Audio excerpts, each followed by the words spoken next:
Sunita Williams দীর্ঘদিন মহাকাশে থাকার রেকর্ড করেছেন। তবে জানলে অবাক হবেন, তার থেকেও বেশি দিন অন্য একজন মহাকাশে থেকেছেন। তার নাম ফ্র্যাঙ্ক রুবিও। কিভাবে এতদিন ছিলেন?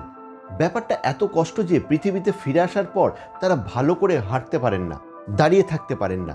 মহাকাশে তাদের অনেক দিন ভারশূন্য অবস্থায় থাকতে হয় বলে শরীর পৃথিবীর টান কম অনুভব করে।